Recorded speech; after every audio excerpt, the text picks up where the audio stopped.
Happy Friday, everybody, to you. My name is Brent Moores, and it's time for Advanced Option Strategies, as it is each time this week on Fridays. So I'm glad you're here, whether you're joining live or watching on a recording. Either way, we're glad to have you. And I say we, I mean me and Mr. James Boyd, who's helping me out in the chat. I appreciate James. And if you are joining live, one of the perks of joining live is you can always ask questions, and between James and myself, we'll do our best to answer your questions. Also, you can follow James or myself on X, formerly known as Twitter, at BrentMooreCS, at JamesBoydCS. Now, before we get too far into this, though, let me just mention a few disclosures that we need to talk about. One, options do carry a high level of risk and are not suitable for all investors. And the information today is for general informational purposes only. It's not a recommendation of any security strategy or chart type. The paper money application, which we'll be using, is for educational purposes only. I'm not going to be factoring in commissions on everything we do here, but just realize those are an important consideration. And I'll be using individual stocks, and we'll be looking at individual trades and individual options trades. And of course, those are not recommendations, but they are illustrations. Hopefully, they're illustrations that help you out. All investing involves risk, including risk of loss. Short options can be assigned at any time after expiration, regardless of the in-the-money amount.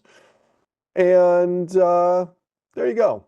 How's that? Okay, so let's switch on over to the Thinkorswim platform and get started here. What I thought about today is, a lot of times during this class, we talk about a lot of more neutral type strategies, neutral type trades.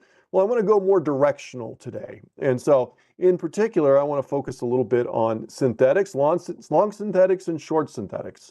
So we're going to do that.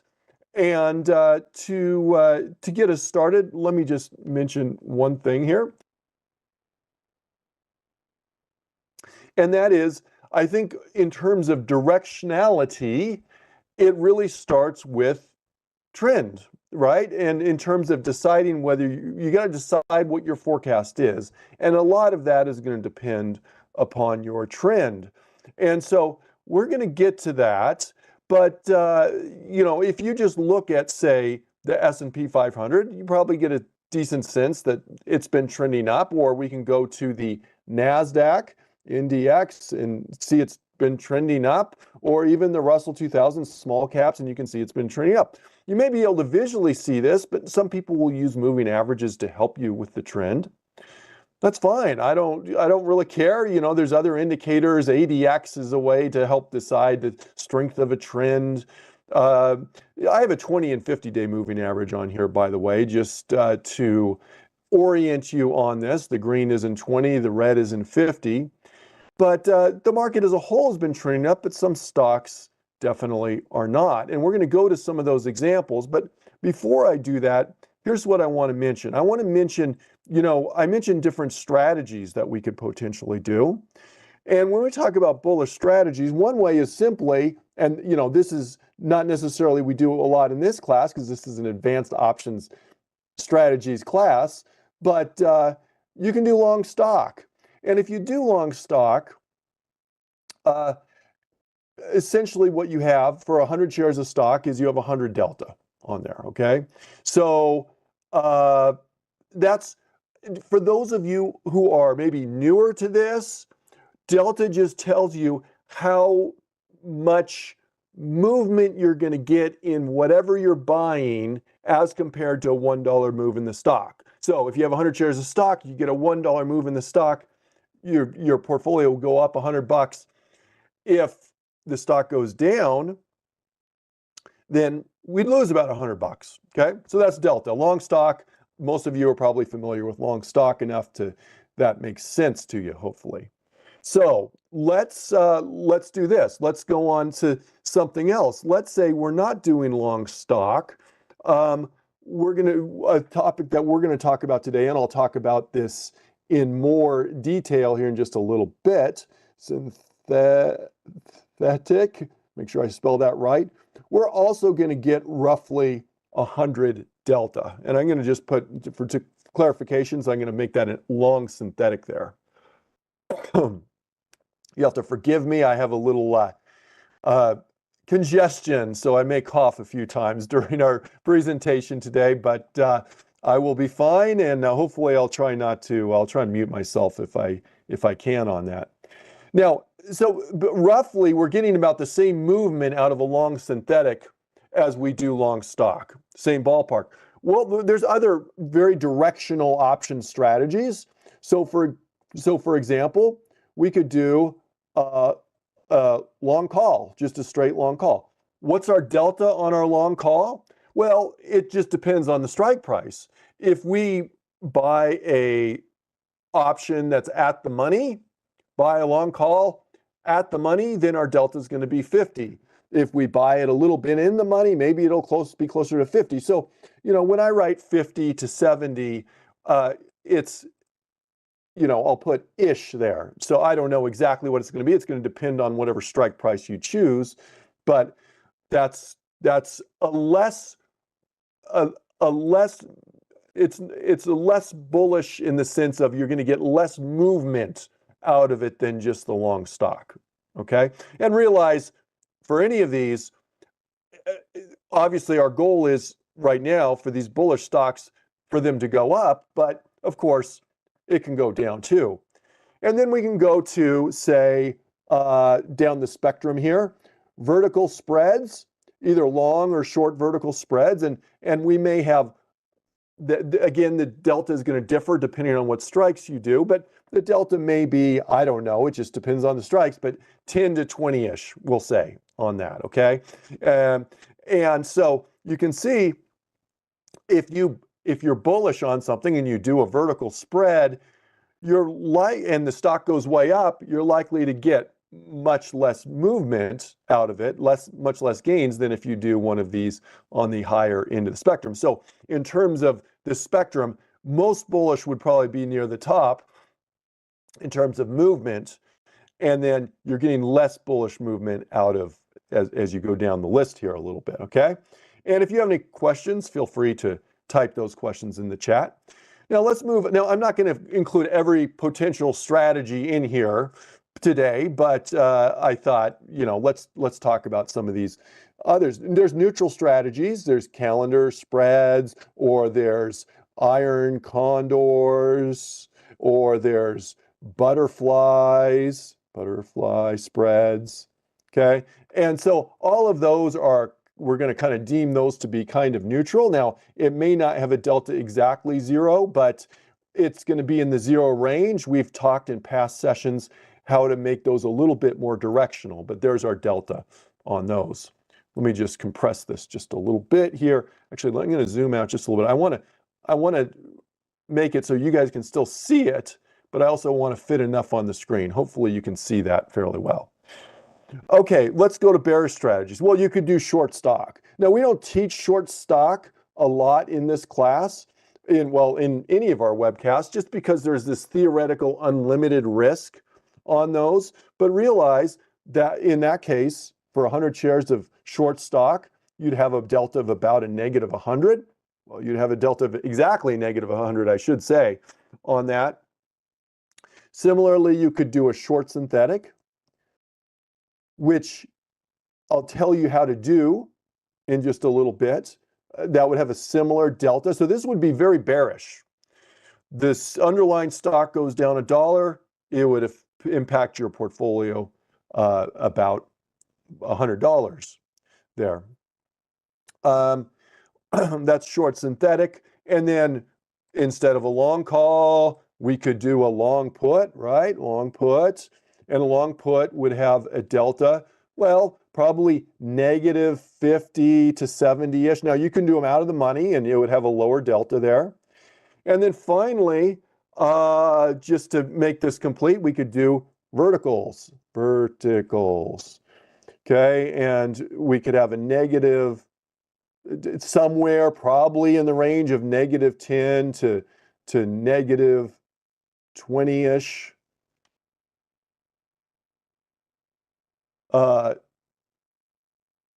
Delta. Okay, so there's your bearish trades.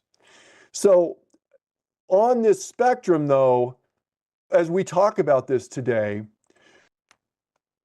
here's the ones I'm going to focus in on a little bit. I'm going to go, what if we, instead of buying the stock, we want something that's very directional. It's kind of like buying the stock in some ways. There are differences, and I want to highlight those differences. Or kind of like shorting a stock in some ways, but there's some differences. In terms of a stock, remember, stocks may pay dividends. If you do a long synthetic, there's no dividends, folks. Okay, so that's a difference on that. Long synthetics, you're picking an expiration date. Now, you can choose your expiration date. You can go out as long as you want on your expiration date, as long as there's an available contract there. Options don't have expiration dates. Well, hopefully it doesn't. Your stock doesn't have an expiration date. Hopefully your stock doesn't expire. But so that's where we're going to focus at today. Now, so let's just kind of look at some examples here of trying to find stocks that are maybe more bullish, and for this, or more bearish. Or we can look at more neutral, but if it's neutral, we're probably not going to be targeting doing a synthetic on that. These would probably be more appropriate strategies on there. And in terms of, and Wiley said Enron, some of you may remember Enron. That is a stock that kind of expired, right? And there are others out there. Some more quickly than others. Enron went down the tubes pretty quickly, and others it's a long, slow grind down. But there you go. In terms of deciding our forecast, though, I'm going to suggest to you that number one, we're going to look at the trend, and number two, I'm going to give you a two-step process here. I want you to look at support and resistance. I'm not going to write it out. I'm just going to write S&R for you. Okay, those are going to be the main things. We're going to have a technical analysis focus here. Can you use fundamental analysis? Absolutely, you can use fundamental analysis. In fact, one of the disclosures we often read here in our webcasts is Schwab does not recommend the use of technical analysis as a sole means of investment research. But for our purposes today, I'm going to take a technical approach to things. And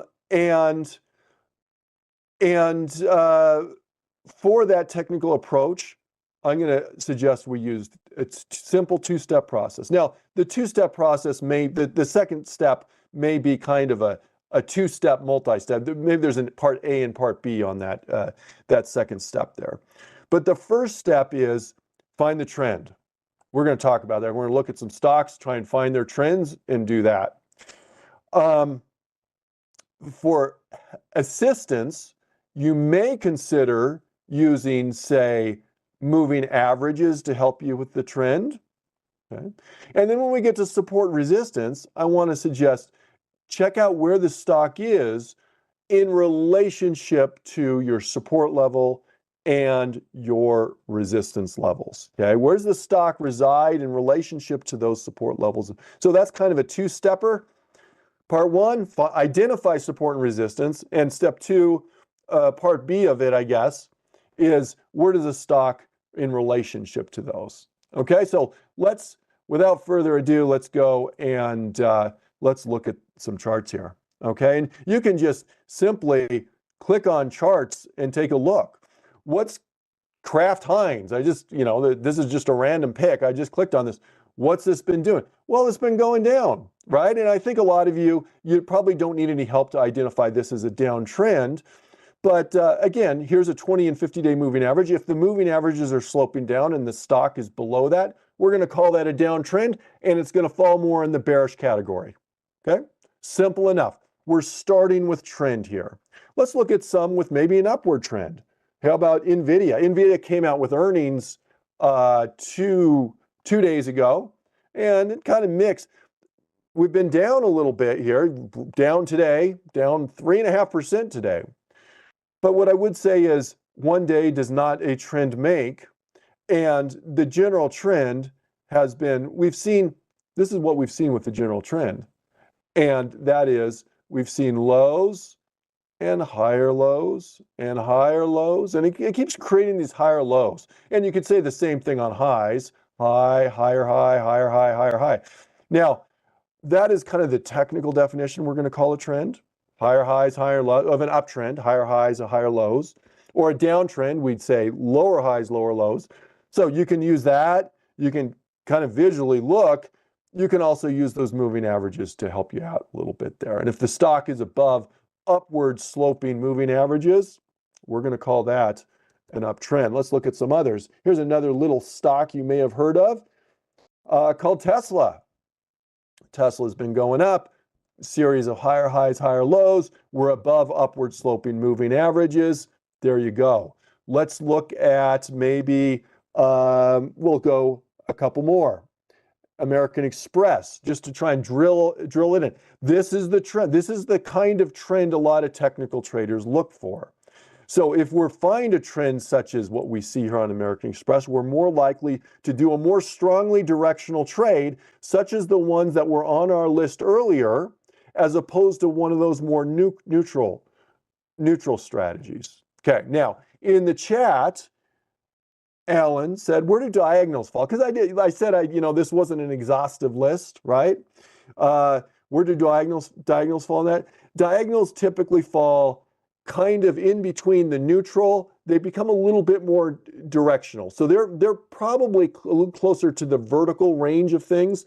You're not going to get a delta near 1 or -1 on those, but you'll probably get something with maybe a 20 delta, 10 delta in there on your diagonal. It kind of just depends on the strikes you pick, and it's kind of an impossible list to do because there's endless combinations of diagonals you can do, but diagonals are a little bit more directional than the straight neutral trade.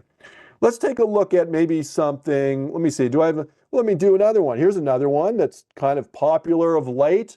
Coinbase. Well, look, Coinbase is a stock that you can buy that's been on a tear lately. Probably not a coincidence there that it has been on a tear, given the role, given where it is in the market. Let me mention some others. What about this? How's our trend here on AMD? Well, and just to be clear on this, I have a 6-month chart on. I'm kind of focusing on the last month or two here. And where's the stock in relationship to our moving average? Our moving averages are sloping down, our stock's beneath them. Downward trend, we'd be focusing on more of a directional downward trade on that. Here's another one that has been in the news, and they probably wish they haven't been in the news over the past couple of years so much. Boeing, downward trend, same deal, okay? So, and then, of course, you're going to get some like this. Let's do Microsoft. Here's Microsoft. MSFT. Here's Microsoft. What's that? Probably not much in the way of a trend. Yes, we're below moving averages, but look, our lows are not getting any lower. They seem to be holding steady, maybe a lower high, but in general, we're going sideways. Probably more likely to do one of those calendar spreads or one of those butterfly spreads on something like Microsoft, or maybe even a vertical if we have a more slight bullish or bearish tendency on that. So if you have any questions on that, let me know. Otherwise, I'm going to move on because I want to just point out, I also mentioned here that our main directional forecaster, I guess, is going to be the trend, but we are going to factor in support and resistance. These are 20 and 50-day moving averages. The green is 20, the red is 50 here, Gazelle. I'm not real adamant that you need to use a 20 and 50, right? You can use what you want there on that, but there just can be an aid. You can do it without moving averages. Absolutely, you can do it without moving averages too. Here's ConocoPhillips. And we may say, well, look, lately we've been going up a little bit. The last month or so, we've been going up. Our moving averages are sloping up. Our stock is above that. But you see, maybe there's a challenge here. Where's our support? Let's identify support and resistance. I'm going to call this kind of a resistance level here.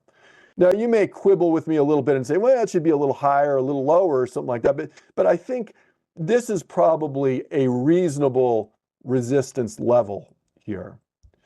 And so we have a more of a bullish trend and a resistance level there.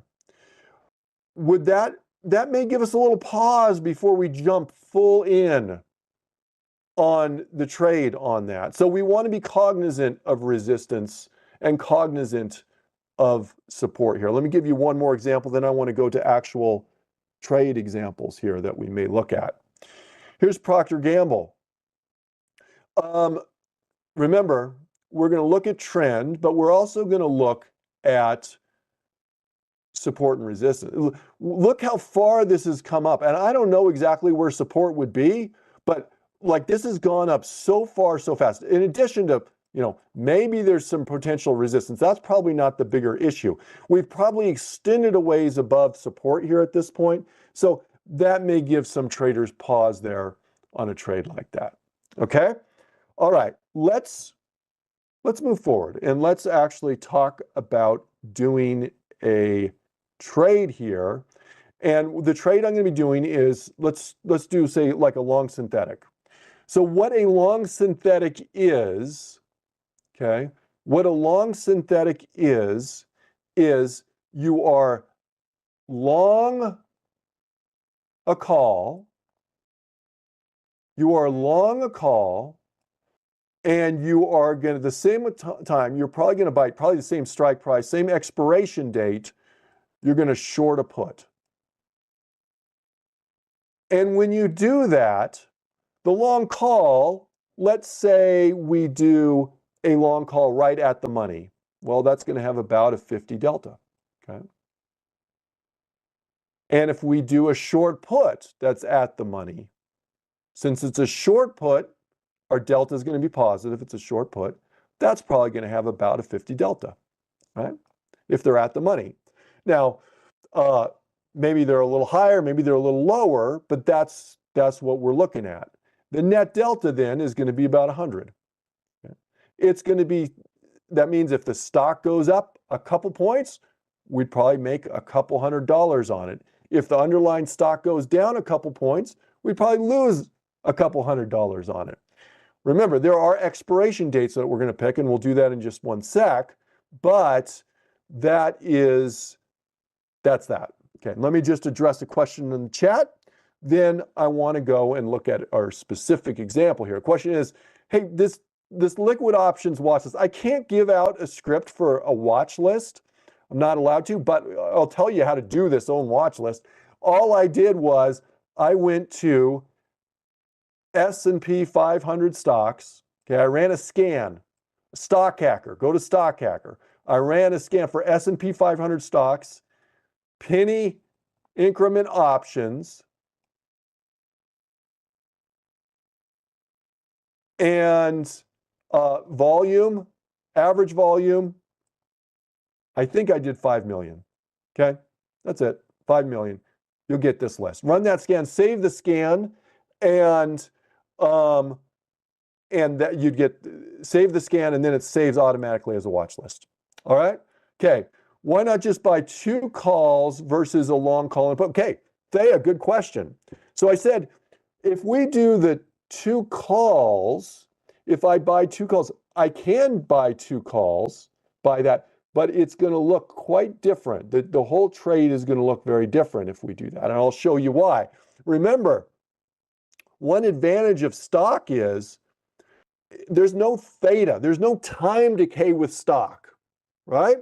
If the stock goes sideways, we're not losing any money on that. Let me pull up, I'm going to pull up Chevron, CVX. Okay, here's Chevron. Bullish trend. It's kind of gone up. It's given us a recent bounce here, right? It's given us a recent bounce here.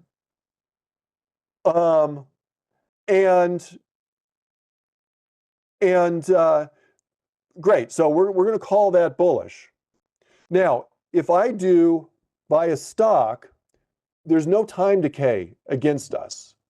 If I buy a synthetic, so I do long call, short put, I have negative theta with the long call. I have positive theta with the short put. Net, I have basically zero theta, no time decay against me. If I do two long calls, what do I have? I have double the time decay essentially, 2 times the time decay.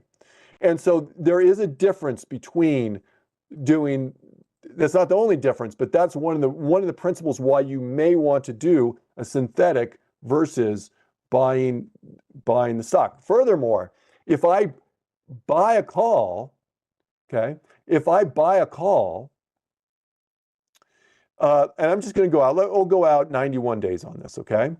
So let's just do a synthetic, and I'm going to go at the money 160. We'll go 161. So I'm going to let's see. I'm going to buy this here, and I'm going to sell my put here. Now there is a little debit, okay, on this. Sometimes you could have a little credit. Sometimes you could have a little debit. We could adjust strikes and get it practically neutral, but practically cost-free up front. But remember, 100 shares, to get 100 delta of buying the stock would cost me about $16,000. This is going to cost me a little bit under $300. So the cost is going to be much, much lower here on this. And furthermore, if I were, instead of doing this, if I were to do just 2 long calls, what's my cost going to be? Well, let's see. What did we say? We said our cost would be 830 times 2 is going to be $1,600 there for two calls. So, not saying, this isn't a recommendation, but this is an illustration of one way of doing it. Okay? So, time decay and initial cost are 2 of the biggies in terms of difference there on that. Let me pull up this trade. So there's my synthetic. What's this going to look like here? I'm going to analyze this trade. I'm going to right click on this and I'm going to analyze this trade. And I just want to look at this on the risk profile. Okay. And let me just make sure I don't have anything else in there, which I do. Okay. So that's what my risk profile looks like on my long synthetic here. If you look at it, this is profit or loss on our y-axis there. That's profit or loss. This is the underlying stock price. Here's where the stock is right now. It looks like this, right? I'll just draw a line on top of it. That's what we look like. And the more we go up, the more money we make. The more we go down, the more money we lose. That's what happens with the long synthetic. Now, let's compare that to a stock. Just doing the stock. Let me uncheck that. Here's what, clicked on the wrong thing. Here's what the stock looks like. Does that look similar? Yeah, it's the same. That basically looks almost the same there. That's what it would look like with long stock instead of long synthetic. So you can see in terms of the risk profile, it's essentially the same thing there. Additionally, if I want to look at my price slices here, what I can do is I can look and my theta is going to be, it's slightly negative. Okay. So it's slightly negative, which it's not zero exactly, but it's going to be pretty close to that versus if I just did a long call, then you're going to have a much more significant theta impact there on that. Okay. Now, you may be going, this is great because it's a cheap, very cheap way to get in, and I can get the same movement as I would on a stock, but I only have to pay, what was that, $300 for it. Okay. I'm only going to pay $300 for it.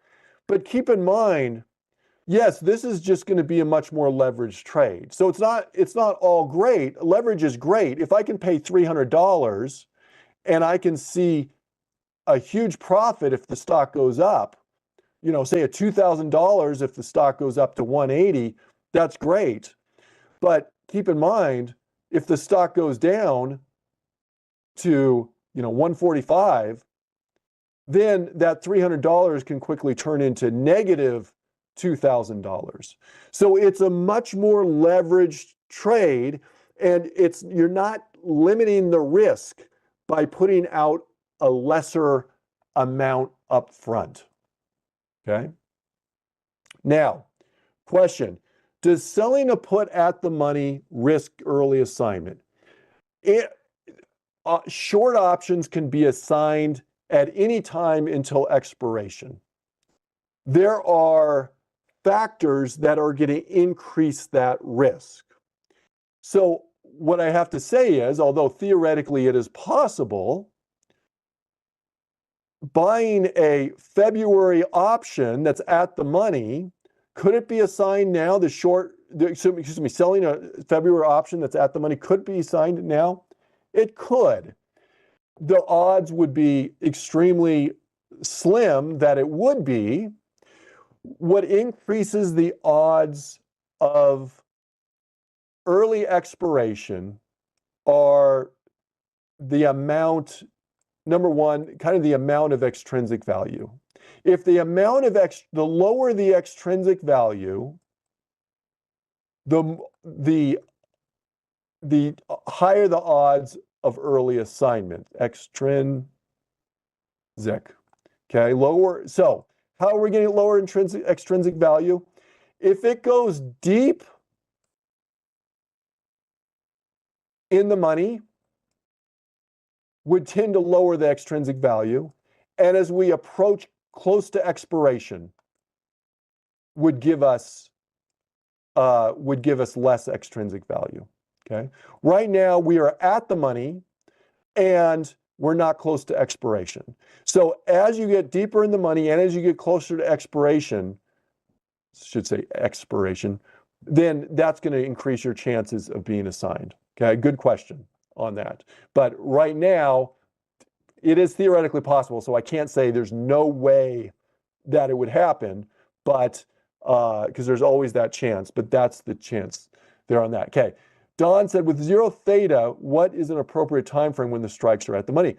The thing with synthetics is you can buy out basically as long as you want, because normally the downside of buying a long call is the longer you go till expiration is the more it costs you up front. But since you're selling a put of the same duration, same expiration, then that's going to offset. So it's actually not costing you any more.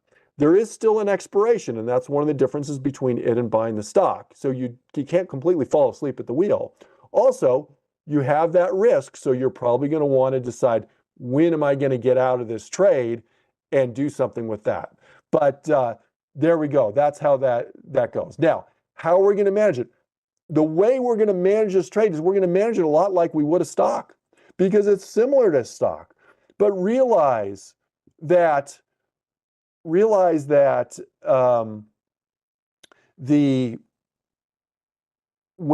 we do this, we're going to factor in entries and exits. So what I'm going to do is this. I'm going to assume that we're trending up, and I'm going to continue with this uptrend. I'm going to assume I have a support level down here. I'm going to call this a support level where we went up and bounced off that. I'm going to say this resistance level is something I'm a little concerned about, so I'm only want to get in this if we break above that. I'm going to say, because that's right at about 162, I'm going to say we need to get to 162.50 before we get in. 62.50.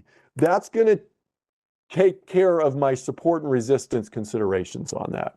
And I'm going to put an exit on this if we break down below our stop level. And happened to my calculator here. I'm going to go 2% below my support level, 158.64 times 0.98. I'm going to put a stop in at 155 and a half. 155.5. There's my stop. Okay, so this is going to be the same. We're going to manage this just the same way I would as if I were buying a stock. Now, if I'm doing this as a trend trade, I can just leave this and let this run. And as long as it is continuing to trend up, I'm willing to stick with this. If we break the trend and things are starting to turn south, obviously I'm going to get out if we hit our stop level, or if we just decide we're no longer bullish on this trade, we may get out as well. We may move our stop level up occasionally. So let's do this. Let me go back to trade. Here's our trade, and I'm going to put an exit order in as well. So I'm going to just make this a first trigger sequential order. I'm going to right click on it. I'm going to create an opposite order to get us out.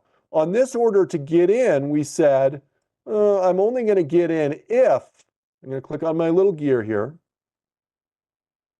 Here it is. This is where we were. So I apologize for that, but this is what has popped up now. And we were only going to enter this trade if the stock went above our resistance level. And that resistance level was going to be 162.50. So I'm going to just go down here, mark greater than 162.50. Okay, 162.50. Okay, I'm going to save that. Now, that's my entry. That is my entry. Now, my exit here is, we said if it goes down below 155 and a half. Now, this is not technically going to be a stop, but what it is going to be is, it's going to be, and hold on, these should be good till canceled. What it's going to be is, it's going to be an order to exit if the stock goes below, marks less than or equal to 155.50, 155.50. We're going to save that, and here we go. We're going to confirm and send, and now let's take a look. And look at that pop-up window come up right where we wanted it to be. Okay. So we're going to buy, this is a long synthetic, it just calls it a combo here, a 160 call and put. If CVX marks, okay, that's why we checked that. Hold on one sec. This should be 160, 162.50.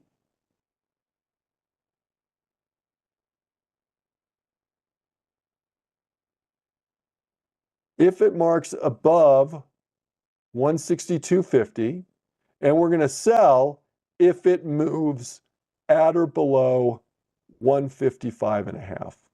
There we go. That's the trade. That is a synthetic, and we've entered it there. Okay. So let's move on, because I'm running out of time here, but I want to do one more here, and I was going to give you an example of something on the short end of things as well. But I was actually going to, if I had time, I was going to show you one other. I was going to say, well, let's look at Travelers as something with an upward trend that maybe a trader would consider doing a long stock on. You could try, you could experiment in your paper money, make that a little homework, do long synthetic on Travelers there. Let's look something short here. I'm going to pull up LLY. What's our trend? Our trend has been going down. If we want to do something, a short synthetic, we could do this. Now, it's a more expensive stock, but with the synthetic, we'll just need to make sure that we have exit points in there. And what I'm going to do is I'm going to say this is a resistance point for us. If we break back above here, above 775, I'm going to get out of this trade. And I'm going to look to get in right now. So here's what we're going to do. I'm going to go to the trade tab. I have Lilly. You can buy however much time as you want. I'll go out 56 days on this. Just make sure it's liquid. I'm going to go at the money. So we'll go 750 here. I'm going to buy the put for the short synthetic. I'm going to buy a put. I'm going to sell a call. Control. Notice, this is the reverse of when we were going the long synthetic. Long synthetic, we bought the call. Long synthetic, we bought the call and we sold the put. Short synthetic, we're buying the put. We're selling the call there. Okay? Now, can you be put the stock before expiration? You can always, there's a assignment risk anytime you have a short option. In this case, we have a short call. The initial cost of this, it's actually a credit, about a $200 credit on this. And I'm going to do the same thing I did before, though. I'm going to make this an order. I'm going to put an exit order on this. I'm going to create an opposite order. I'm going to make it a market, good till canceled. Click on my little gear, say a little prayer that my pop-up window goes accordingly. And we're going to get out of this trade if Lilly marks greater than or equal to $775. 775. Yeah, did that before. 775. I know what I did. I tried to use my keypad. It doesn't like that keypad there. Okay. Let's do this here. This is a long put, a short call. Let me just analyze this trade real quick here. Okay. Do you see what this looks like? What this trade looks like here? This is the same essentially as a short stock trade. The more money, the more it goes down, the more the underlying stock goes down, the more money you make. The more the stock goes up, the more you lose, which is why we have that exit order in there. So we're going to confirm and send that. We're going to put that in our options trades. That is our bearish trade, and I'm going to send that. Now remember with these are leveraged trades. Options are leveraged. And so you may go, look, I'm not spending much on these, or I'm even bringing a credit up front. Realize these can move very quickly on you. And so you're going to manage these like you would a stock or a short stock, and you're going to look to exit these out when they break key resistance levels or support levels. There are margin requirements for this, folks, and that just filled. So be aware of those margin requirements. Now, I'm out of my time here, but also realize in the case of a short synthetic, there is a theoretical unlimited loss. Okay? There's a theoretical unlimited loss on the short synthetic. Same as if we were shorting stock. All right, everybody. Thank you for joining me today. Sorry for the little hiccup, the technical hiccup in the middle there. But thank you for joining me. Thank you, James, for helping me out in the chat. Everyone, have a wonderful rest of the day. Coming up next, we have ThinkScript studies. All right, everybody. Have a nice weekend. Bye-bye.